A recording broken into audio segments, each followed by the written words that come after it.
like too much or I'll be, Or what about right? Like you know who? Right. All right. Hey, Ryan, Nikki. I do notice Adrian, that I say Summer. What do I say? Summer. You have to have a little niche. You know? You know? You know? Yeah. I used to get Kim, loaded like Leon, Jen. Renlock 4. We got Adrian, Me, Deanda. Ryan, Reed. We've got Ryan and G I see and Charlie. Nikki. Shout out to Charlie. Hey, Charlie. Matt. Do you guys all know? Matt, did you get the... Did you guys used to watch the Romper Get the- Room? Is anybody that old? No, you didn't get it yet. It was mailed out, bro. It should be any day now. It's mailed like 10 days ago, 12 days ago. What? Like 2 weeks ago it was mailed I see out. Chad McIntyre. Sorry, buddy. What's going on? Maybe it was mailed out to my house. I'm joking. It wasn't. Oh damn! I said your last name correctly.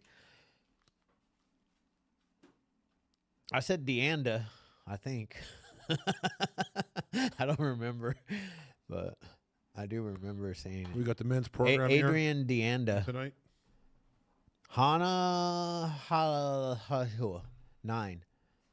Who is that? Hana I don't know.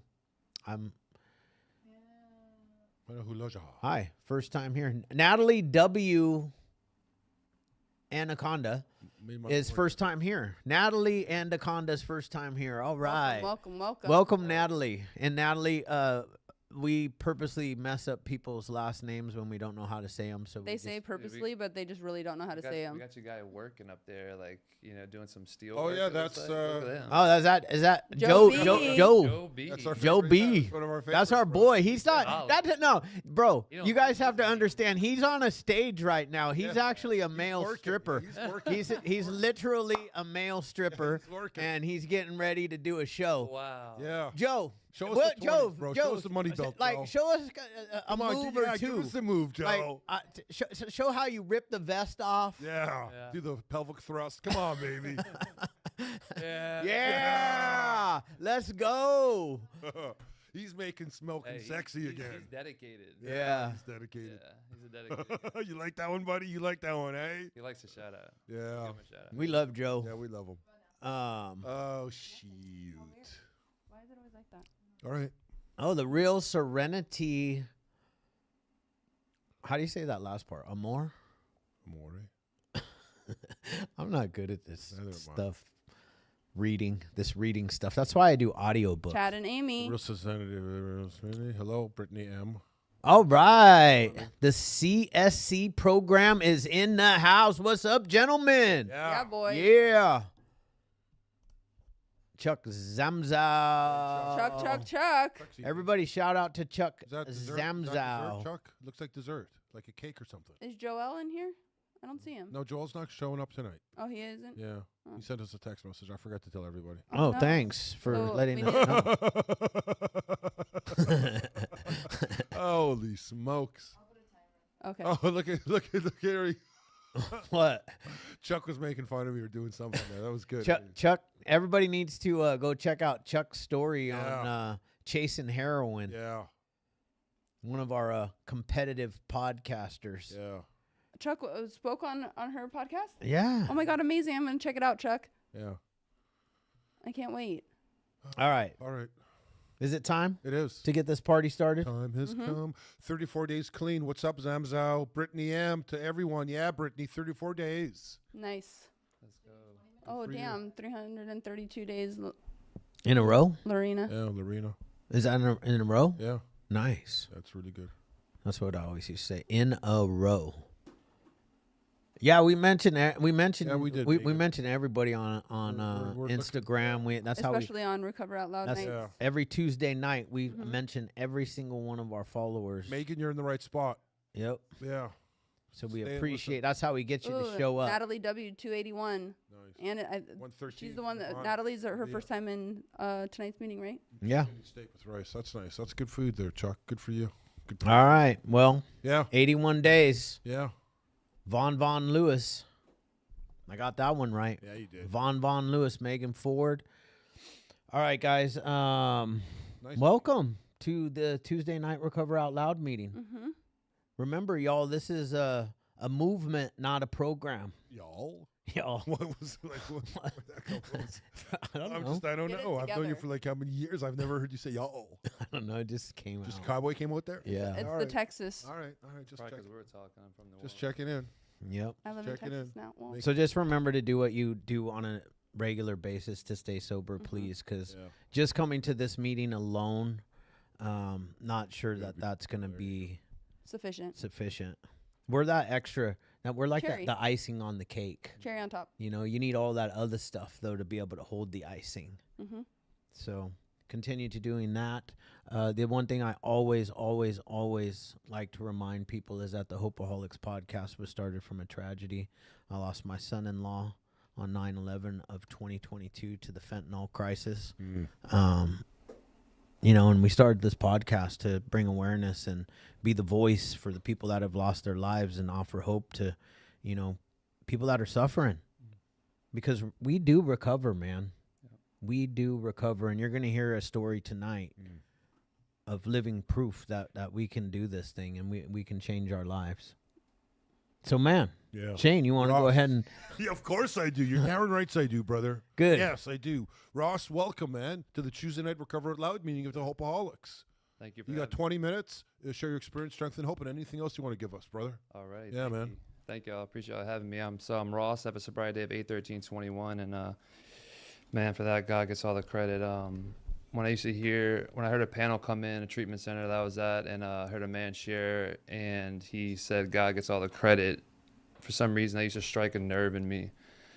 And I think that was, when I look back on it now, is, you know, I had a partial resentment towards God. And, you know, I was raised in the Greek Orthodox Church and the Catholic Church, went to all boys school in New Orleans, Louisiana. And the way I was shown how to pray to God, and you got to pray to this one God, I never could connect with this God, right? So when I used to hear people say God gets all the credit, I used to think like, oh, here we go, another holy roly. He must have got baptized, right? And so you heard my sobriety at 8/13/21. On 8/12/21, I had a near-death experience with fentanyl, and I had my step one experience during that situation of waking up from an overdose. And I remember waking up, and this was a third overdose in 1 week, and me telling myself, no, not again. You know, like, I don't know if anyone's experienced that here on this meeting, but waking up from an overdose is pretty tragic. And when I woke up from that, I was like, you know, it happened one more time, right? And today I can sit here and say I recovered from a hopeless state of mind and body. And you know, during that step one experience, that moment of clarity hit where it was a simple question I had to ask myself. It's life or death. So do you choose life or do you choose death? And from that moment on, I chose life. And from that moment on, could I tell you I was going to stay sober long term? No, I could not tell you that. But from that moment on, I chose life. And then from that moment on, I was willing to let another man give me simple direction and to show me how to live life, to show me how to live life on life terms, and show me how to live in God's will, not my own will, right? Because every single time that Ross is left to his own devices, you know, I end up with a needle in my arm, or I end up with a drink in my hand when that drink leads me to my drug of choice eventually. So if you're an addict on this meeting, we have to be abstinent from any mind-altering substance, right? Because I thought I was the exception to the rule, and I had a year of sobriety or I was coming up on a year of sobriety before this date, right? And I thought it was the exception to the rule that I could drink like a gentleman, and started drinking, and eventually over a course of 6 months that led me back to my DOC. So, you know, I want to leave out with one question tonight. You know, drugs and alcohol were my solution, right? You know, what is going to be your sufficient substitute for drugs and alcohol? And I'll say that one more time. What is going to be your sufficient substitute for drugs and alcohol, right? Because drugs and alcohol were my solution. And I'll get a little bit into my story. I had another solution before drugs and alcohol that, you know, let me live life all the way up toward drugs and alcohol until that was taken from me. And that was sports. And that was my purpose in life. And when drugs and alcohol were my solution and I no longer do drugs and alcohol, I had to find what is now my purpose in life. What did God put me on this earth to do, and what is my purpose? And I think a lot of people struggle with finding their purpose when they get sober. It's like you have to find your identity, right? And you have to come to the terms of finding that identity, and through that process, it's like you grow into the man God always intended you to be. So I'll get a little bit into my story. I'm from New Orleans, Louisiana, born and raised. Grew up in a middle class family. Family provided everything I ever needed, ever wanted. Got into sports at an early age, and seeking of approval from others was the first. I wouldn't say drug of choice, but the first thing that like Ross always needed was seeking of approval from others. And it was the pat on the back, the attaboy, the accolades. And then from that moment on, from 5 years old until I got taken away from me from an injury, that was what I chased. That was my identity. That was my purpose in life. Nothing else mattered. It was about how can I perform and how can I achieve the pat on the back and the attaboys, right? So growing up, it was partying the weekend, right? It was like a start, stop. Drinking started at 16, then marijuana got introduced. I had an older brother, he went through the wrong side. Like he started with the wrong path, right? So I kind of seen the drugs and alcohol that they were getting into, right? So I won't stay too long into my story. I'll kind of fast forward. So it started out with alcohol, then it was weed, then it was cocaine, and then I could start, stop. And it wasn't until I started playing college football. I had a major knee injury where I was put on pain management for 2 years, right? And the start and stop could no longer start and stop. So I lost the power of choice and control to use drugs and alcohol like a gentleman about 9 years ago. I no longer have the choice or control to pick up a drink or a mind-altering substance today. So I no longer can pick it up, and I no longer have the control, right? So and one thing I want to break down to you guys tonight is like we have this allergy, right? And like once I cross this invisible line that I crossed, there's no longer going back to use and drink or any other substances like a gentleman. And then once I lost that power of control and choice, I can't do it anymore. I can't use substances anymore. So I had the injury in college, and I was on pain management for 2 years, and then all of a sudden, I get the cutoff from the doctor that, hey, this is a pill mill epidemic. It was during 2012, 2014. We're closing our doors, right? And I thought the guy was lying. I went back there next month to get my other prescription, and everything was closed up. So from then on, I started seeking drugs on the street, right? And this is where my life completely gets unmanageable. And so as I'm doing the drugs on the street, right? I have periods of sobriety in there, like I said, like 6 months or a year, and I had the rock bottom experience when I got sober the first time, where I was tired of being a human pincushion. I literally was tired of being that, and I hit rock bottom. I didn't want to do it anymore. I detoxed on my mom and dad's couch for 22 days off fentanyl. And it was the most humbling experience that I think I needed. I didn't have no Suboxone, didn't have no, meds to sleep. And from that point on, I stayed sober. Like I said, this was when my year of sobriety was about to come into effect. And I started doing 12-step meetings, and it just wasn't me. I would go in a 12-step meeting, I would character assassinate every single person in the place. I would say, you are not like me. You didn't play college ball. You don't have the job that I have. And I couldn't fit in. I was picking out every difference and none of the similarities. So I did a 12-step meeting for about 3 months, and then I said, I found the answer, self-knowledge, and I started working out every day, going to work every day, and I was like, man, this is how you stay sober. You just got to stay busy.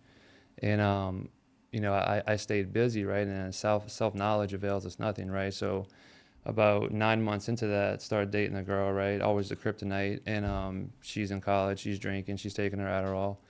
And, had a drink. Her mom came home actually one night with a bottle of Jack Daniels and was like, hey, we can have a drink. And so we had a drink, and I was like, wow, I'm the exception to the rule. I had a drink, and I went to bed, and I went to work the next morning, right? So now my mind is starting to play games with me, saying that I am the exception to the rules. And then that started the drink, every 3 days, and then we started drinking on the weekends again, right? And then there was a progressive illness to where, I was drinking every weekend. I wasn't drinking every day yet, but this is where I rested on my laurels. And if you want to rest on your laurels, it means just resting on past achievements, past accomplishments.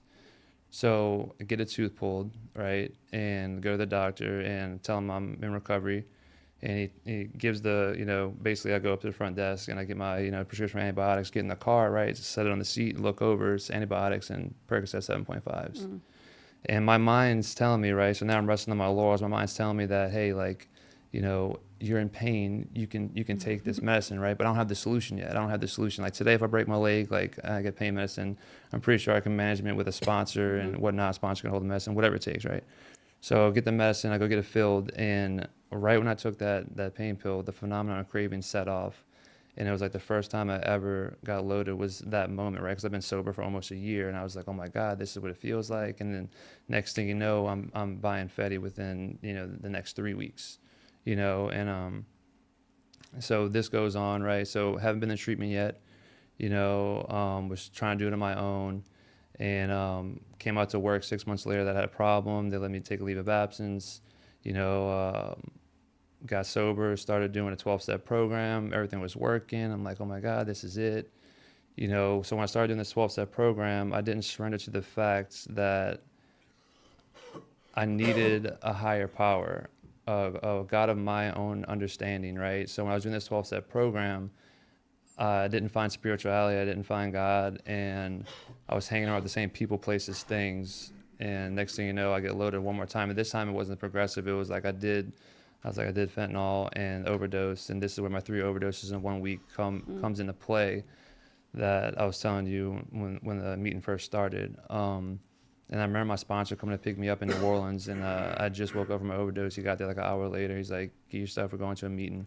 I'm like, you want a meeting high? He's like, yeah, get your ass in the car. So I go to a meeting and then come up with this, plan to go to my first treatment center, right? Because I've never been in treatment before. And one thing I'm going to tell y'all guys, that treatment got me sober, but a 12-step program or any kind of program like this keeps me sober. Treatment got me sober. A 12-step program or a program like this keeps me sober, right? And so I remember going to my first treatment center, and this is where a reservation kicks in. So I go to this first treatment center, and I remember the whole time I was at this treatment center that I had 100 Xanax hidden at my mom's house. And the whole time I'm at this place in Tennessee, I'm the model client. They love me. They want Ross to come back there and work for me. I'm like, let's go, yeah, I'll be back, da-da-da. And the whole time I'm there, I had this reservation that it was day 17, day 16, day 15, 1 day closer to leaving, 1 day closer to getting back on a plane, getting back to my mom and dad's house where I had this stuff hidden, and then I fulfilled that reservation. So that's why I always like to speak about the reservation, because if you have a reservation, it is not good to have a reservation, because you will fulfill the reservation if you manifest it. And I manifested it hard in that treatment center, right? So I get back, find the Xanax, get loaded one more time, and this was parents 5150 me. First time I ever been 5150'd. And so I'm in New Orleans, I'm in this 5150 place, and I do not belong here, I'm saying, right? Now I think about it, I did belong there, but as I'm there, I'm like, it's literally a mental institution, right? It's all plastic chairs. And while I'm in there, they're coming up with another grand scheme to send me to my next treatment center, right? So they pick me up, rush me to the airport, and going to Dallas this time. I miss my flight, right? And what is a bright idea Ross gets? He pulls out his phone and looks at his bank account. He's got $500 in there. Immediately call the Uber, and I go straight to the dope man's house in New Orleans, and this is where my sobriety date starts. I wake up, with my Saints jersey cut up the middle, and I have everything hooked up, telling me like this was like a bad overdose this time, like near-death experience. And somehow that hospital got me a ride back to the airport to get on the plane with my Saints jersey cut up the middle. And I was going to bring it tonight, but I didn't know if it was proper. I still have it. I keep it in my room where, next to where I work. And somehow I got on the plane, and I remember people telling me when I got to the treatment center, like, yeah, you were walking around here like you were Baywatch with your jersey, open. I was like, it wasn't open. It was cut up the middle from an overdose, right? So this is when my sobriety day starts, 8/13/21. And did I think I was going to stay sober long term? No, I did not. But I was willing to do what it takes, right? So go to this treatment center in Dallas. How much time I got? You still have 7, but Okay. you got plenty of time. Okay, yeah. So I go to this treatment center in Dallas, and it was just a treatment center. It didn't bring no outside meetings, so obviously I couldn't get a sponsor. I had my sponsor in New Orleans. Was still talking to him, and they offered me this extended program to come to California. I'm like, California? I've never been, so I would love to go, right? So I get on a plane, come out here, think I'm gonna do 6 weeks out here, get out here, and there's just something about California and the recovery out here, the spirit that this place carries, I don't know what it is, but it nourished my spirit completely back to life. And I always say this, like through the darkness, like I found the light, and it's like I had to go through this dark time to find the light. And if I wouldn't have went through this dark time, I wouldn't have found the light. And say if drugs and alcohol weren't in my story, I would have lived this long life of fearfulness, selfishness, self-centeredness, anger, riddled with all these things, right? And it would have been a long, miserable life, right? So like today I look at it as like being alcoholic addict is the best thing that's ever happened to me, right? Because now I'm equipped with the tools and I'm equipped with the knowledge of, how I stay sober long term, how I can help the next man, right? So getting back to that, I get out here in California and I didn't know if I should get a sponsor right away, right? Because I didn't know if I was staying long term. And I heard this guy share a message of depth and weight, and he gave his 5-year chip to his son. And I'm like, I want that guy. I want that guy to be my sponsor. And from that moment on, I immediately got to work. This man took time out of his day, away from his son, away from his girlfriend, to come meet me at my sober living once a week and to do step work with me. And by little, as I'm doing step work with him, as I'm meeting with him, I start to develop this relationship with a higher power, which I choose to call God today. And it's when I read the book and it said, it's a God of your own understanding, right? And I wrote next to it, it's a God that Ross can do business with. Yeah. Mm-hmm. And when I wrote that, and I still have it in my book, and I look at it every time I work with a sponsee, I'm just like, that one thing right there showed me the way. That one quote. You're right, because all my life religion was telling me who to pray to and how to pray to it, and if you don't pray to it this type of way, you're going to hell. And I could never get down with that. I could never get down with it, but this I could get down with. I got my own understanding. Okay, I can do business with that. So from that point on, I really don't. I don't know if I should get into the steps any, but but by doing a moral inventory, I had to peel back enough self by looking at my past, because I'm riddled with self, right? It says self manifested in various ways is what got us here, right? And what does that mean? That means like selfishness, self-centeredness, all the different types of self. That's what got Ross into a treatment. That's what got Ross loaded one time. That's what got Ross a near-death experience, right? And so in order to get this relationship with a higher power, I had to do a moral inventory to peel back enough self to let the sunlight of the spirit shine on me. And then once I did that, it still wasn't the aha moment for me. It wasn't until I got to the step where I made the rights wrong. I'll say that. And that's when the juice happened for me, when I went out there and made the wrongs right. And I made the amends. And that moment, it was something hit me that I had a personality change sufficient enough to bring long-term recovery once that happened. And I can remember on the plane ride back from New Orleans, I took a plane ride to New Orleans to make the amends. And the plane ride back, I sat next to this woman and didn't know her from Adam, and we had this conversation about everything. And I got off the plane, and I was just so spiritually high. I'm like, oh my God, like, is this what they're talking about? And from that moment on, I always say this, it's like that moment when you're a kid and it's Christmas morning, you open up presents, right? That spirit that comes back in you that morning when you're a kid, that's what I have today, all day, every day, right? It's the unlimited, untapped drug that I've always been searching for, that I never could find in a needle, I never could find in a pipe, and I never could find in a rig, you know what I'm saying, or a straw.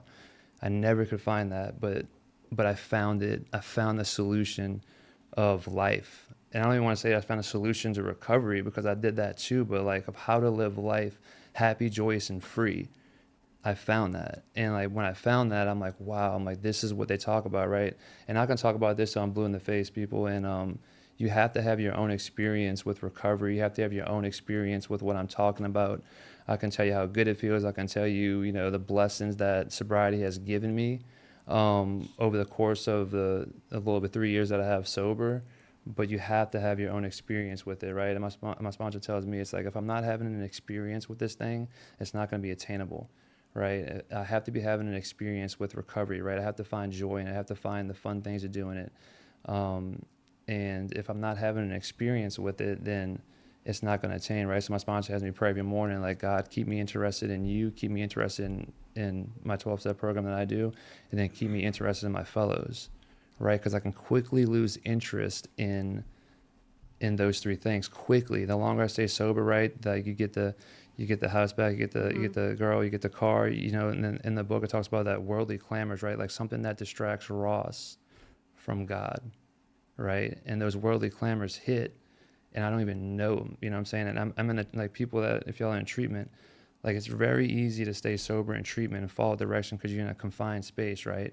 And it's very easy to find God in treatment. It's very easy to surrender in treatment, right? But it's about when you get out of treatment, you know, what is it going to look like when you get the job? What is it going to look like when you get the girlfriend or the boyfriend? What is it going to look like when you get the car back? Is that going to distract you from God? Is that going to distract you from your program? Is that going to deter you from your purpose? You know, so I'll touch on a little bit about what sobriety has given me, right? You know, on 4/24/24, I got married to my wife I met in a 12-step program. I got my job back. I got a roof over my head. I got amazing friends. My family's back in my life, and I want to leave y'all with this: that we're all the same. Like, me sitting here, I have no more power in me than in everyone in this room and everyone in on this meeting at this moment. And that's not at all. Like, that means I have no more power. Like, I'm not holier than thou. I'm not better than you. You're not better than me. Like, we all have the same amount of power. We can all tap into this power greater than us. And it's right here, right now. So I'm just super grateful to be here. And I'm super grateful that y'all got me to speak tonight. And because I know y'all's purpose of, like, the fentanyl awareness, and it's part of my story, how I struggle with that. And, I've recovered from a hopeless state of mind and body. So if you need any help, you can reach out to me. And thank you for letting me share. Thank you. Amazing. Man. So good. I love that. I also I really like how you ended it, because I always talk about God is in this very moment right here. You know, like, if you're searching for God, Yep. come to the current moment in time. Be present in the moment. How about that? That is where God lives. Mm-hmm. He lives in the present moment. Yeah. That's what I try to tell all the people I work with, is, like, the one thing I can give you early on is, like, if you can remain present in the moment and not live in the past Totally.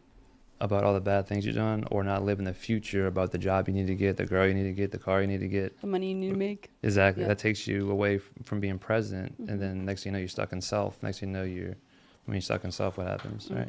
Get loaded. Yep. I loved it. Awesome share. You Really hit good share. Like everything. Yeah. And I probably should have said it in the beginning. You're allowed to speak whatever language you want. We're just, we don't have like a. You could talk about the close me. steps. You could not talk about the steps. Yeah, I'm a 12 you could stepper, talk so about that's Jesus. what You I could do. talk about God. You could talk about whatever you want to talk about. Power greater than yourselves. Yeah. We welcome. God We let me welcome speak. everybody. He let me speak exactly what needed to be said. It was perfect. Yeah, perfect. Loved it. And congratulations. Yeah. Thank you. Yeah. Awesome. And man, the ninth step is powerful, Juice. man. Oh yeah. The juice. It's juice. I mean, I think 4 and 5 is like. That's what a lot of people say, but from my I experience, love- But if you I really love want, step 5. the true freedom comes at step 9. That's where that's where you have cleaned up your side of the street. Is because I knew I was a dirtbag. yeah. You know, like I thought I was lying to myself still. Yeah. Until I got to the 4th, and then I Yeah. was like, oh shit. The thing about the 4th, the 5th, that like was I seen the exact natures of my wrongs, and then like how my defects of character. Totally. Well, what That I do was How my they juice. repeat. what I well, do you like know? about the 4th and 5th step though is that behavior is like, okay, I can no longer like play the victim, Yes. or I can no longer blame anybody else for the shit that I'm feeling, Exactly. because the shit that I'm feeling, You're the problem. I'm the problem. Yeah. Yeah. Yeah. It's I remember that my first treatment center that I went to, they had a mirror, and on the mirror it said, "You are now looking at the problem, Totally. motherfucker. Yeah. I like Yeah. that. It's You so are true. now looking at the problem." Good. I like that. They said motherfucker because like I came into Narcotics Anonymous when people still told you to sit down, shut the fuck up. Yeah. The hard We're nose. soft. Oh, yeah. Hard nose recovery. Yeah. Yeah, like if you were an addict and you walked into an AA meeting, they were like, "There's a different program for you down the street." Now AA is accepting of us all. You just got to speak the language a little bit. Gotten a little watered down, but we're trying to bring it back. I liked the hardcore Narcotics Anonymous Yeah. because that's what I needed. I was a little punk kid when I Well, walked into the room. I say watered down in the way of they're treating more like a therapy session as of late versus solution. You know what I'm saying? Totally. Like Yeah. get it. Like we encourage outside therapy, outside help, right? So Yeah. like, you know, leave that with a therapist. Yeah. You don't need to hijack a meeting for 10 minutes 100%. on your bike got stolen, the sober living, your food got stolen, like, you know Yeah, what I'm like saying? your life sucks. Yeah, like, If yeah, you're talking none about of us that, were winning. take the cotton, Totally. put it in the mouth, take it out the ear. Yeah, well, that's what, if you said that in a meeting when I was first going, Yeah, it was all they that. would tell you, Yeah. they would stop you Yeah. and be They'd like, interrupt. take the cotton out of your ears Yeah. and put it in your mouth For sure. and listen to what we're about to tell you because we're about to drop some solution. Yep. But the job, the solution. Yeah. We're about to drop some solution. But, Yeah, man. I see Matt up there. He's got some solution right there. Right, Matt? No doubt, no doubt. What's up, family? How's it going? How you doing? Matt, Hi, Matt. grateful recovering addict. How you guys doing? Good to see you guys. Hey, listen, man, I related to a lot you said, my dude, for sure. You know, for myself, it was a long, long, long, long, long road, and you know, it didn't matter what happened, man. Like prison didn't stop me. You know, coding out. You know, coding out twice after, you know, I was in an explosion and burnt up like Freddy Krueger didn't stop me. You know, dying on the scene of a car accident didn't stop me. And I was highly intoxicated all those times. And you know, it just wasn't until I was ready, man. It just didn't matter. It just didn't matter, man. It was just until I was desperate and just like, man, I'm done. I'm done. Like I've got no more fight in me, man. It's over.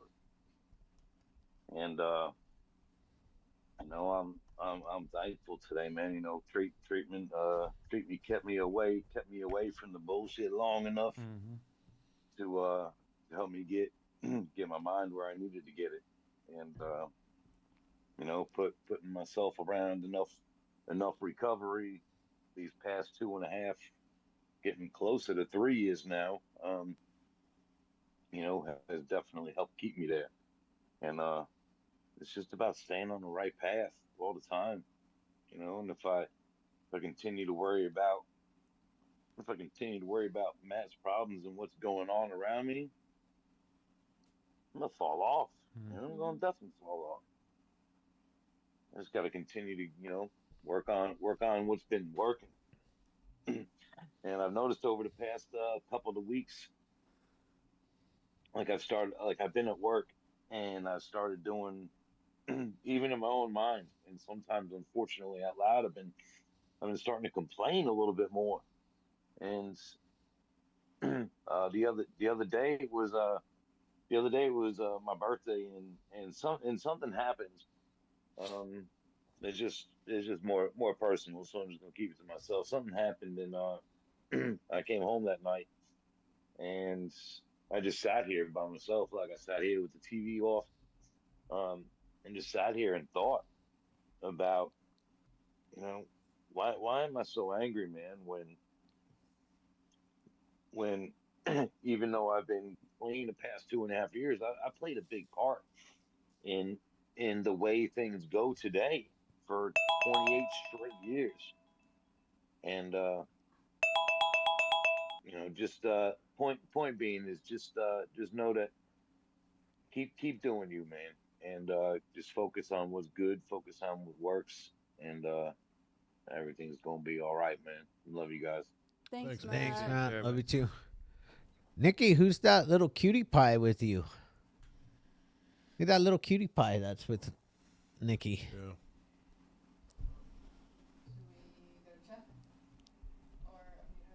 What? Yeah, go to Chuck. I was just pointing out that Nikki had her little baby. So cute. Nikki's a double Hopeaholic, just so you guys know. She's been on the podcast twice. Hey. Chuck, you're up. What's going on? What's What's going on, happening? Chuck. everybody? My name's Chuck. I'm an alcoholic. Grateful I woke up today instead of coming to. Mm. A lot of similarities there, man. A lot of similarities. No differences on that. I like how you talked towards the end there about the hard-nosed alcoholics, the guys, the old timers, the goats, I call them. Those are the guys I walked into when I first came back in '08, and I stuck around them like a lost dog. And those are the guys that told me to take the cotton out of my ears, throw it in my mouth, sit down, shut up, and smile. But they did it in a loving way where they weren't being demeaning. And I took it as demeaning at first, but after a little bit, I'm like, well, these guys are trying to help me out. You know, they just got their way of doing it. So I needed that kind of tough love in a sense, and I appreciated it. Got me to where I'm at today. That's where I found my sponsor, and unfortunately, he passed away, a couple years ago. And got some other guys I talked to today. I stick around. I help the newcomer that comes in, and try to find a solution. I don't like living in problems. I really don't like that area of my life. That was a past thing in my life. Just keep moving forward. Stay in the present. I heard that in there too. I love that. Staying in today. Tomorrow it'll get here. Yesterday it's already done. No, there's no use to sitting worrying about it. So there's a lot of great things to take away from this tonight, and I really appreciate you being on here. And that's all I got. Thanks, Chuck. Thanks, buddy. Chuck. Thanks, Chuck. Vic. Vic. Oh, Vic. Hey guys, I'm Hey, Vic. Vic. I'm an alcoholic. Hi, Vic. That was an awesome share. I first and foremost just got the approval today to sit and take my nurse's license test. Heck I had to yeah. do an interview, Nice. and I had to explain my DUIs. And I got to tell my whole story to this gal, and it was really awesome. She cried because she can resonate with the problems in our field and all the things that we go through and how we poorly cope. So that was cool. I think I just made a new friend today. Your share was very profound. I really wish my buddy, who I'm trying to help right now, was listening. He's been going through, he is for sure struggling. Multiple treatments, tried everything. And he's been struggling for a couple of years. He's a paramedic, or was a paramedic, and he's just having a lot of issue. And now I'm seeing, like, I've never had the experience of sponsoring anyone, but I mean, I'm seeing what people were going through around me, trying to get me sober and better. Because I mean, he really is like a brother of mine. He's my very best friend. I wouldn't be where I'm at today if it wasn't for him. And he's struggling so much. And like you as a loving, caring person, you want to like grab the person and, just want to shake like common sense at them. But as we all know, like, it's so hard to do. And you have to wait till you hit that rock bottom moment until like you make that decision for yourself. So I'm been trying to talk to his wife and try to be a very supportive figure for him and his wife.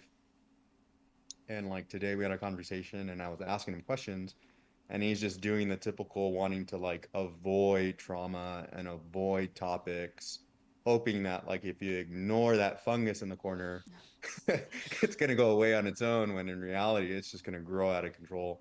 And I think that's just been part of his problem like this whole entire time. And he's done therapy and all that other jazz. And so like your share was just, I was just texting his wife, telling her like, man, if you can jump on, like really listen to this guy, because it totally reminds me of, my buddy Chris. So, but yeah, like, thank you for sharing, because things happen, I guess, for a reason, right? And it was just meant for me to jump on today and listen to your share, because the similarities that I heard between you and him, I mean, it's very uncanny. So thank you for letting me share. Thank you, buddy. Awesome. Thank you. Thanks, Vic. Thanks, Vic. Yeah. Yeah, dude. I mean, it's crazy to me to think that like you're already, did you say it, like 3 years 3 sober? years, a little bit over 3. A little bit over 3 years sober, and like fentanyl wasn't even a thing yet. When? I got sober. Oh yeah, like for me, I was like, oh yeah.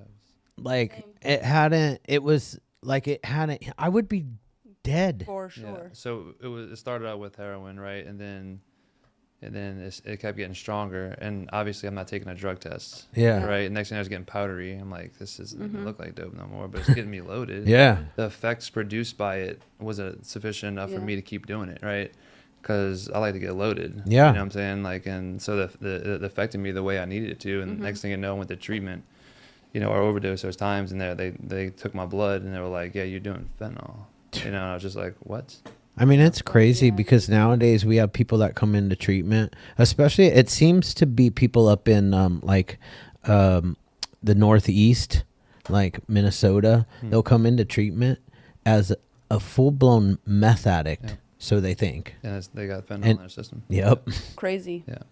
And they have no idea that they've been using fentanyl. Yeah, so I can touch on this real quick, then I'll get back to the meeting. So my buddy took a year out here, was flying back to Boston to make his 9-step amends, right? You know, he gets out there, his first time being back in Boston, first time, flying his mom back cross country, we're going to move out here. And so all these emotions, first time being back home, right? And he's going around making amends, they're going good. Takes his self-will back for 1 minute, picks up crack, smokes the first hit of crack, and dies. Oh, Oh. my gosh. Yeah, fentanyl and crack in Boston, and he's no longer with us. And this was like, I don't know if you ever met somebody that you just connected with Yeah. their spirit. Yeah. And it was just like, I met him with 14 Days Clean. I wasn't a sponsor. It just clicked, and man, just rolled around the meetings, panels, all these things. And, you know, so he was here one day in the flesh, and next thing you know, he's, like his mom called me like 4 days after, like I've seen him, and he's ashes already. Yeah. So like I put it in so perspective to me that like, you know what I'm saying, like it's just, you know, how you hear one day in the Yeah. flesh and then you're gone the next day, and it's just like, whoa, you know what I'm saying, like that like really, you know, like my sponsor tells me, like, you know, like God laid Robbie at your feet for you and shows you that if you go out one more time, this Yeah. is gonna be you next. Yeah. And he reminds me of that every time I meet with him, you know.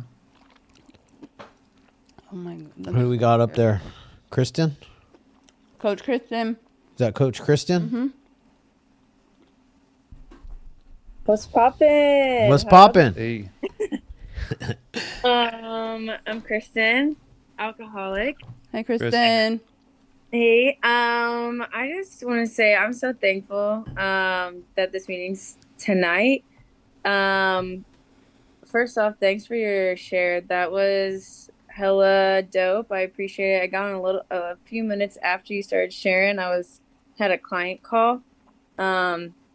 But man, like when you were talking about like the God of your understanding, for me it was like it's nice to hear somebody else feel that way, because for me personally, I grew up like you have to do this, you have to believe in this and X, Y, and Z, right?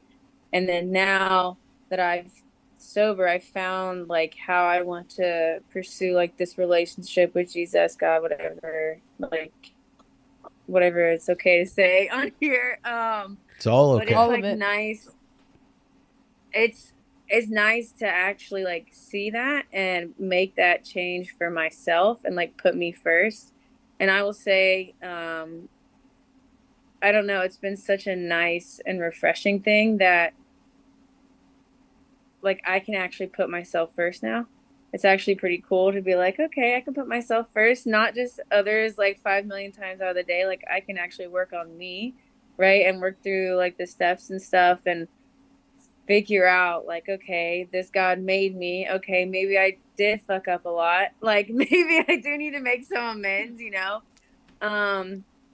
But I also, I don't know if it's okay. I just wanted to celebrate something. I don't really have many people to celebrate with right now because the fam's kind of estranged, like moving and stuff. I just put in an offer on the first house ever Wow. that I'm going to hopefully buy. Oh my God. And Yay. so excited, like so excited because man, like just this a little bit over a year ago, I never thought I would freaking have the money to buy that. I'm about to pay off my last credit card at the 1st of November, so I'm about to be officially debt free. Wow.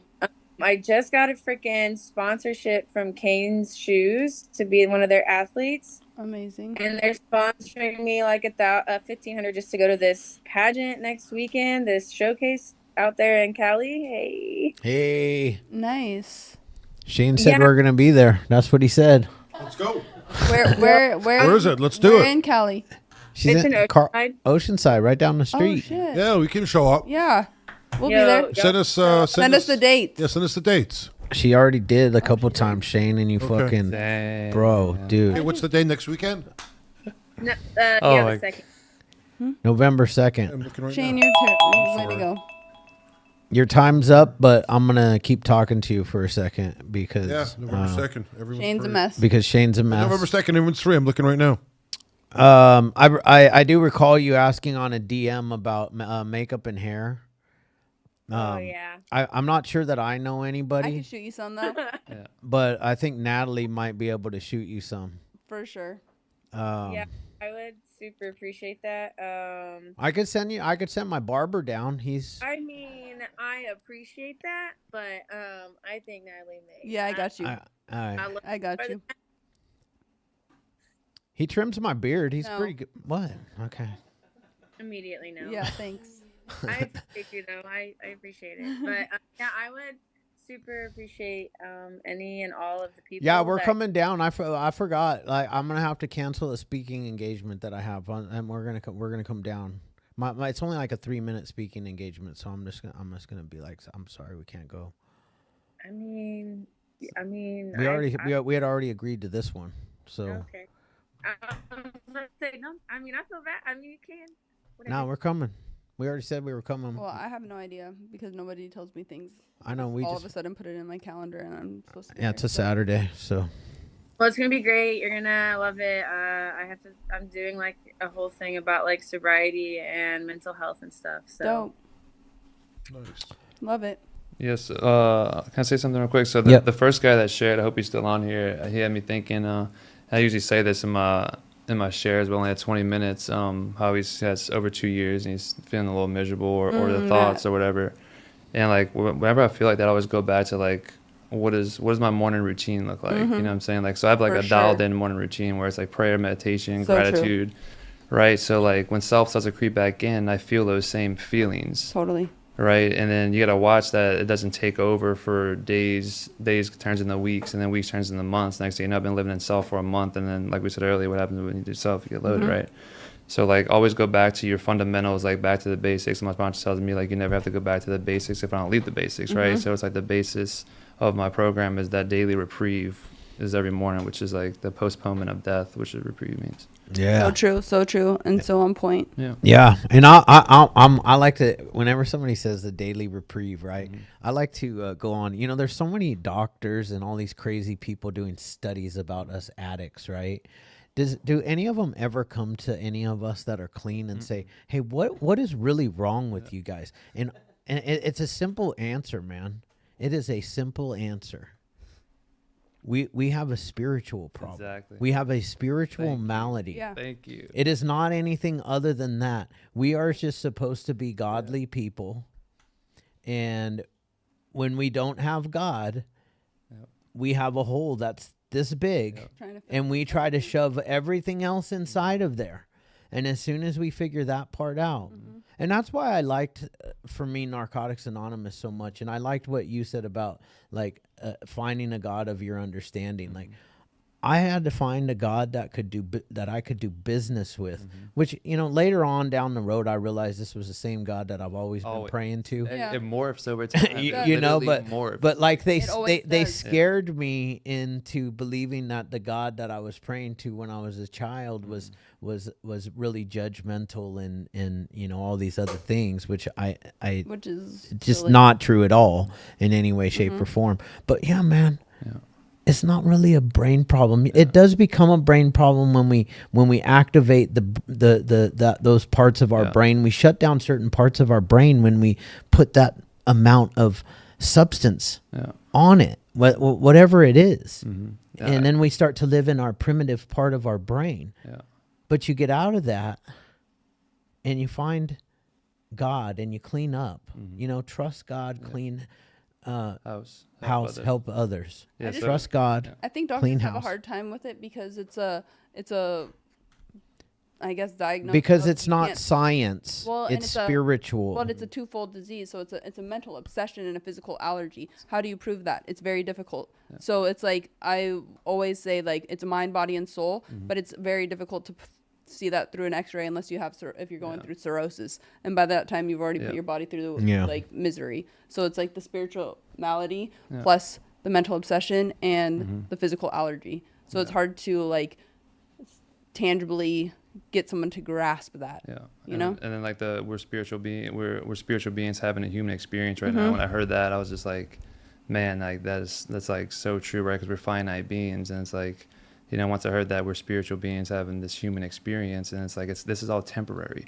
Like everything, like even this conversation, like we're finite beings. Like it's gonna all come. You know, we're gonna die one day. It's just we're finite. So why not nourish your spirit while you're here on earth? Totally. You know what I'm saying? Who knows what comes, right? I heard somebody share this to me, and I would rather believe and be wrong and live a long, happy, beautiful life.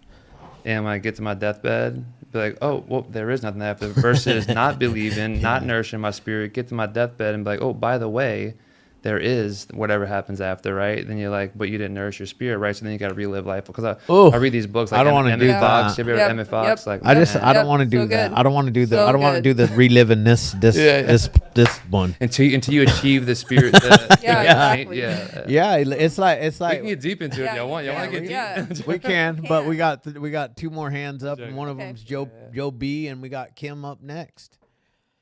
What do you think about all this craziness, Kim? Hi, everybody. I'm Kim. I'm a grateful recovering alcoholic. Hey, Kim. And thank you for your share. It was really great. And it reminds me that I always hear what I need to hear when I need to hear it, if I'm in the right place. And, you know, for the people that are new, this is their first time, keep coming back, because you too will hear what you need to hear when you need to hear it if you're open to it. And I know that for me, my spiritual malady was, you know, really something that I had to address. And I am so grateful that I had to and did. And I was one of those that I was like so miserable in treatment that I said, this is it, one and done. I can't do this to myself again. And I had to jump in with both feet. And lately, my life has been really turned upside down with some ill family members. And I haven't made it to a meeting in a while. So I had to do self-care and say, I'm leaving. I'm going to be on this meeting tonight. And thank you for your share, because I really heard what I needed to hear, because my spirituality and my God of my understanding has morphed over the years of my sobriety and only gotten stronger and broader. And for me, that is the basis of my sobriety. And that's why I can say I'm grateful that I'm an alcoholic and recovering.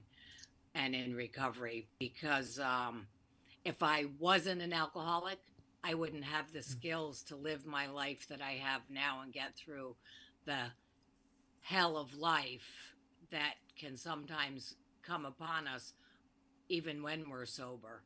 But I can handle things differently now. And just a little reason I said hell of life, I have two siblings that are battling cancer right now. And, you know, one of them's only 52. And I've spent a lot of time in hospitals with them lately. And it's, you know, it can be hell. But boy, am I grateful I'm sober, because I can be there for them. And I can be here to hear what I need to hear. So thanks. I'll keep coming. That's a great share. I see a message that Yeah. telling me to skip Joe. Yeah. No, I too got loud. it. Okay. He said it's too loud. No, he's in the middle of a show. That's what happened. See, he disappeared. He's Gotta get dressed. when he comes back on, When he disappears from the screen, he's doing the show. Yeah, That the back place is stuff. look. Yeah, there you See, there he's back. There's on the other side of his camera is a crowd of ladies, Yeah. and maybe men too. I don't know. No. No. No. Why? Yeah. I just do. I want to send a special thank you to Joe though for getting the toilet paper all restocked at Costco for us because bro, when you guys were on strike, I'm not kidding. I was having to like wipe my butt with sandpaper.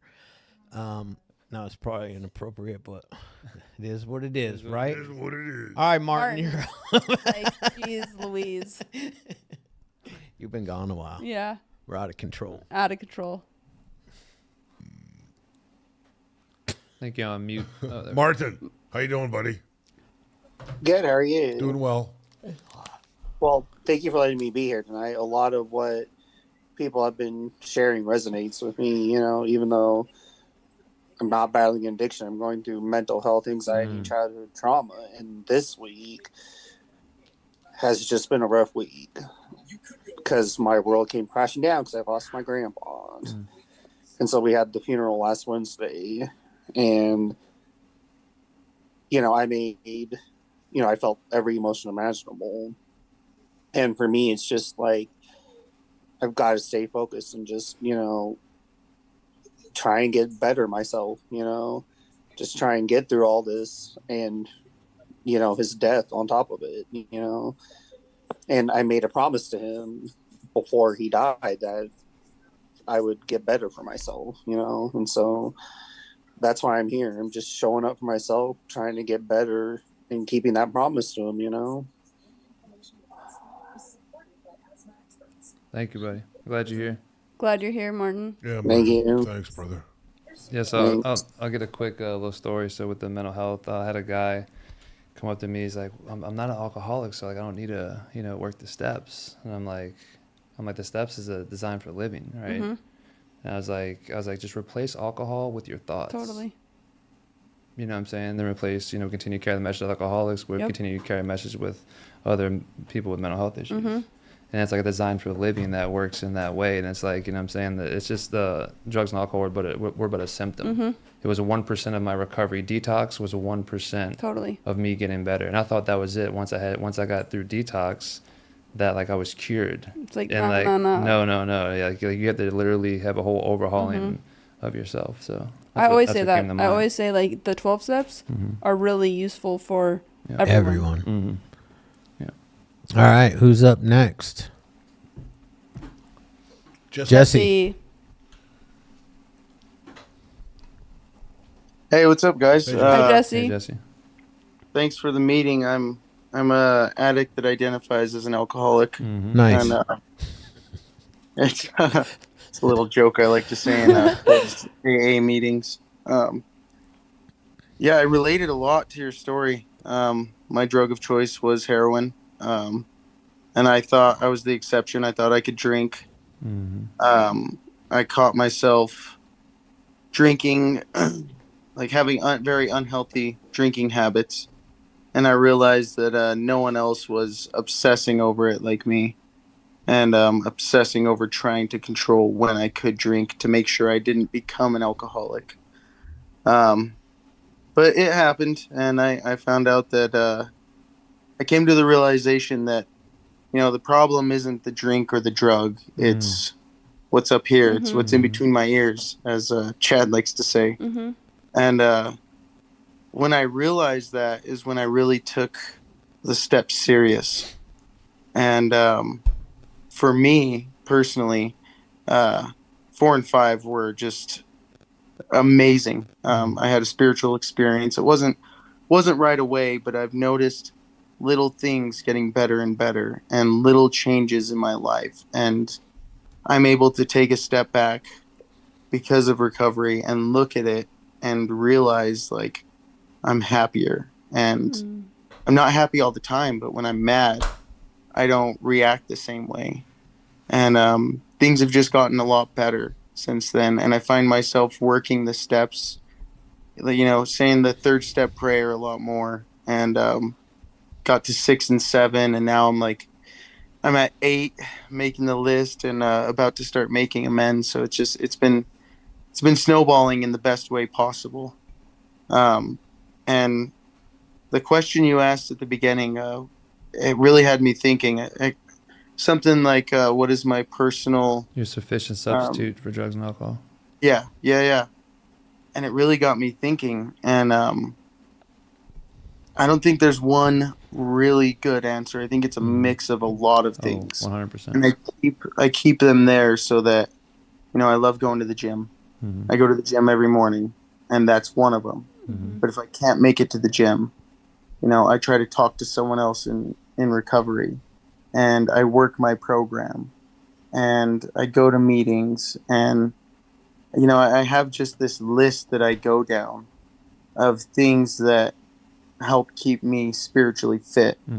Because I find that if I ever try to rely too much on one thing, then I turn that into my new addiction, and it becomes unhealthy. And that's all I got. That was a great share, buddy. Thank you. Thank you, Jesse. We made a list. We made a list of all persons we had harmed and became willing to make amends to them all. You made a list when you took inventory. Yes, you did. How about the boys? CSC program. CSC program. What's up, gentlemen? You guys are up. Who's up first? Hey guys. Hey, Hi. Michael. Hey, Michael. Hi, Michael. Correctional Work Center.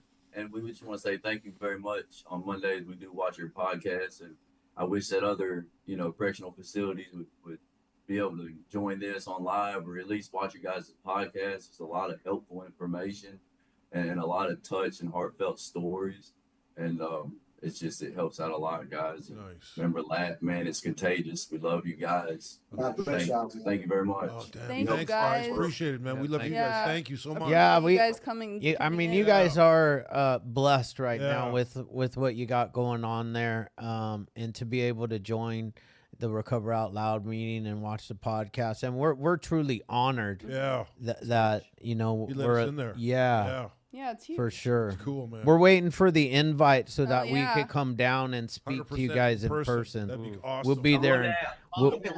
Exactly. Yeah. Yeah, we'll be there in a heartbeat. in 2 seconds. Yeah, for sure. Just tell William. Oh yeah, just tell William. Yeah, just tell William. You guys just write a letter to William Cope Yeah. that we want to come down and speak to you guys in person. Yeah. He's going to get a lot of letters this week. Yeah. Thank you, guys. Thank you. Thank you. Appreciate your. We saw he had some of our friends down there, so that was pretty cool. Joe, are you ready now? Yeah. Yeah, he's ready. Man, What that? I thought Emily gave me the stink eye right now. Apparently. Everybody gives me the stink eye. Don't worry about it. No worries. Get used to it, buddy. It means you're doing something right. Yeah. What's going on, Joe? I'm at work. Joe, I'm an alcoholic. How you guys doing? Hi, Joe. Joe. How are you, man? What's up, everybody? Ross, that was awesome, bro.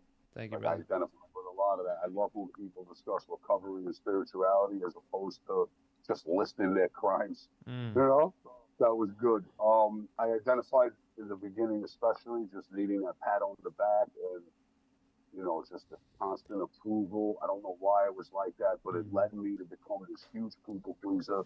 I was always the guy who said I'm sorry at the beginning of every sentence when I had nothing to apologize for. It just developed so many resentments. I'm not that guy anymore, thank God. I mean, I still have it if I'm not working on it, but I'm not really that guy. It's beautiful. Something was missing the last couple of weeks. You talk about the solution.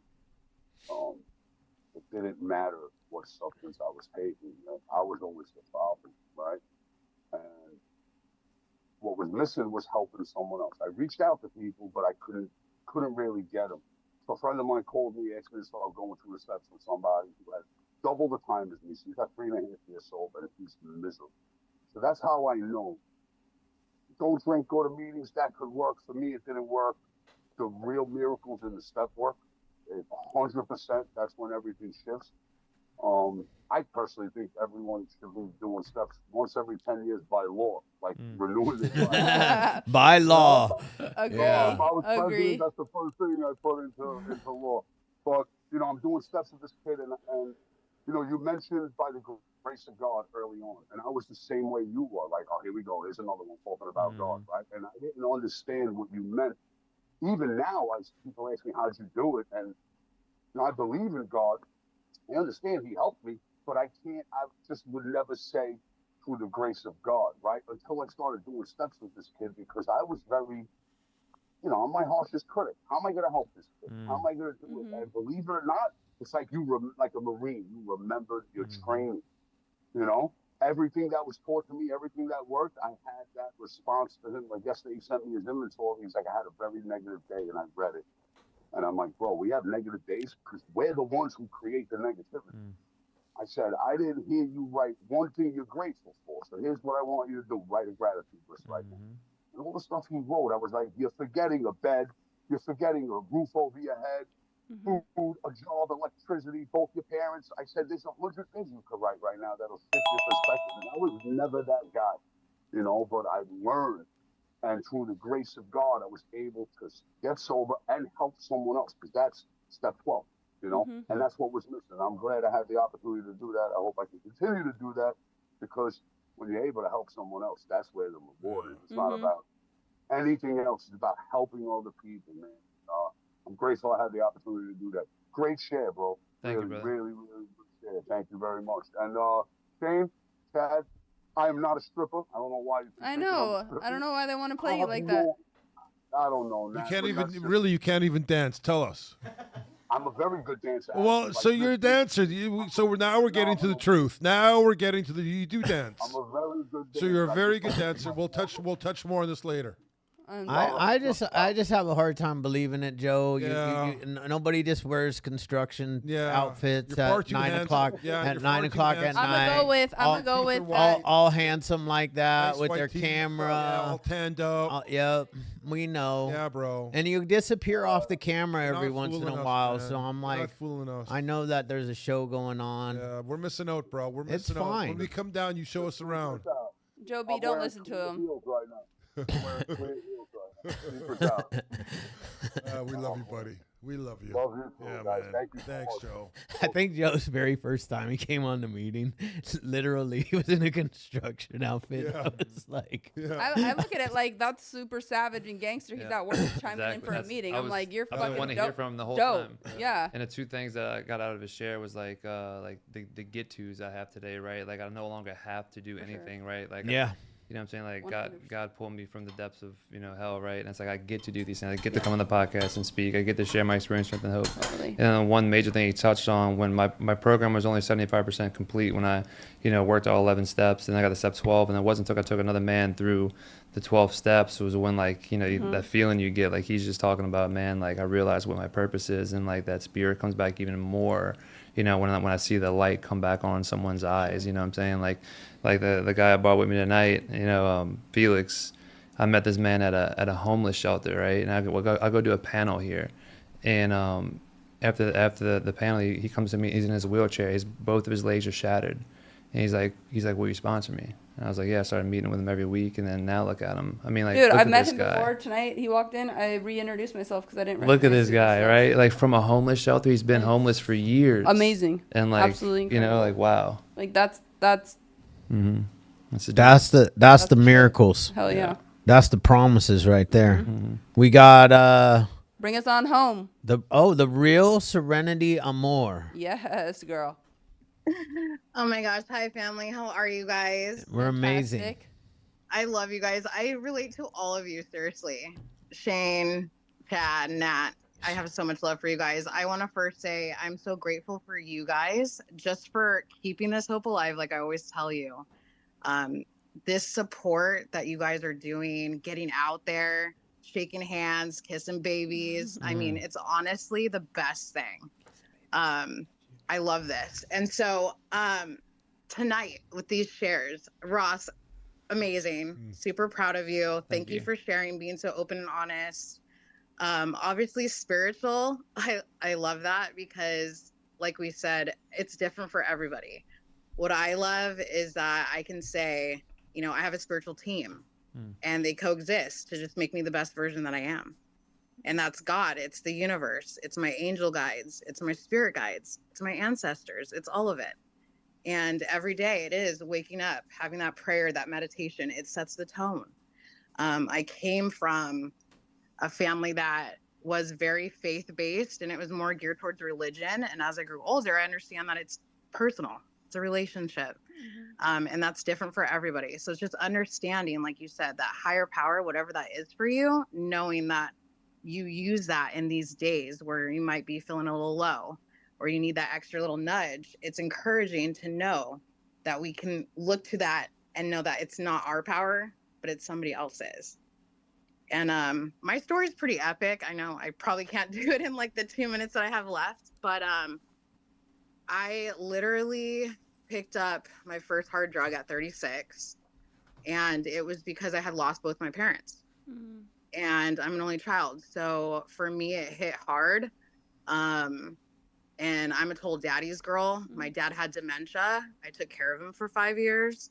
My mother actually had a brain aneurysm and just dropped dead out of nowhere. And that was wild. So I can relate to both somebody losing somebody suddenly, but also having to watch your loved one declining. And either way, it obviously hits very hard. Grief and loss is a huge thing in this. And I know we all face that. It's always, you know, the trauma, the pain, the suffering. We just want to escape. We want to be numb. And that's where I was at. I had moved myself out to LA, coming from being born in Corona and living in Corona my whole life. So I'm from the Inland Empire. And I wasn't prepared for that. LA gave me a lot of access to stuff. And it definitely took 6 months for my downfall. And I ended up using fentanyl. It was in a past relationship. So there was a lot of trauma bonding. And obviously that's like a whole nother thing too. And I died 3 times and I came back. I laughed at Chad when you were talking about psychosis. Like, oh my gosh, let's not even go there because it's just so wild. I have stories too. We'll have to talk about that later. But it's just to be out there. I ended up homeless for 2 weeks. Never been homeless in my life. As a female, homeless, alone, being on survival mode, that whole energy was insane. And I survived. I got myself into detox. I had quit cold turkey. I didn't even know you're not supposed to do that with fentanyl use. I got into detox residential. I already graduated from my IOP program. I'm at 157 days clean today. Oh yeah. Amazing. And it's amazing. And it's just one of those things where I like to kind of encourage people to know that you don't have to have relapse as your story. I kind of just went in with that mindset of like one and done. Like I do never want to touch that again. And I'm so set on it. And so it's just literally using all the tools from the toolbox. Because I've been to AA, I've been to NA. I love refuge recovery. I love Well Variety, which is actually like a Native American tribal kind of based meeting. And so it's just to use all these different tools for your toolbox and be able to pull them out when you need it. It's amazing. And I again want to say I appreciate you guys so much. I'll always be the biggest fan, and just keep that hope alive. Everyone keep coming back. One step, one day at a time. I love it. Great share. Awesome. And Thank you so much. Thank you. We love you. Congratulations. Thank you. Love you guys too. Awesome meeting, guys. Awesome. Lead. Thank you so much. Yeah, it was absolutely incredible. Congratulations thank you for having to where you are and where you're going. Is there anybody that came on that shared that doesn't feel better? Anyone? No? No. Damn it. Darn, I was kind of looking for dinner. Shane was Oh, gonna- hang on a second. Oh, Angie Gonzalez. Oh, wait a second. She didn't share. She wants to. All right. No, I didn't. Hi, I'm Angie, and I'm an alcoholic addict. Hey, Angie. Hello. I just wanted to share that I'm really grateful. My daughter turned me on to this meeting, so I didn't know anything about it. I've been struggling hard. I've been in recovery for a while, but my husband has been struggling and getting high, and it's really been it's been hard. It's been hard. But I'm just so grateful to be in this meeting today. You know, and I stay close. I have a support network. I haven't been making meetings like I'm supposed to, so I guess my daughter pushed me into this meeting, and she pushed me to raise my hand. Good for her. So I'm here, Nice. and I'm grateful, and I'm really grateful for the people Wow. that are in my life today. So Well, I'm thank you. here. Keep Thank listening you. to your daughter. Shout out to your daughter. Yeah, keep listening to her. Yeah, shout out to Oh her. yeah. Yeah. Oh, She's doing good. Giving you the little Yeah, nudge. lot of love, lot of love. That's nice. Angie, where are you from? New York. I'm Queens, the story of Queens. Yeah, see, it's a East Coast. it's a specific accent though. Yeah. No. Absolutely. Thank you for sharing. Yeah, Thank you thanks so a much lot, for man. We'll see you sharing. next Thanks for Tuesday, coming. Angie. See you next Okay. Tuesday. Hopefully we see you next week. Yeah. All right, Yeah. guys. This is the time when everybody needs to turn on their camera because we are the only Zoom meeting Yeah. that currently does this. So we need everybody's camera on. On. Every single person. Mike, He says that, but we have Mike no clue. Vargas. No clue. None. It doesn't matter. I'm sure there's other Zooms. Summer. There is There you no go. way. There is Uh, no freaking way that there's another Zoom Chief, meeting that does this. Chief, Mike, you there? Guys, do you go to any other Zoom meetings and do they do what we're about to do? Yeah. What? What? Yeah, there's a guy named There's a, Chief. oh no, it's Chef. Wow. Sorry. Oh my god. Mess. Chef Mike. it's Vegas. You guys, Oh, no, just they're out of control. Shane's a mess. hilarious. All right, guys. Hilarious. All right. Let's Put go. your camera on. Get your hands up in Yeah, the air. man. Everybody, hands up in the air. Let's go. Yeah, here we go. Oh yeah. And you went What to sleep. other meeting none. dances out? Nobody. None. Nobody. We love you guys. See you next week. And God, God. Grant me the serenity To to accept the things I cannot change, the courage to change the things I can, and the wisdom to know the difference. That would be nice. keep Amen. coming back. Let's go.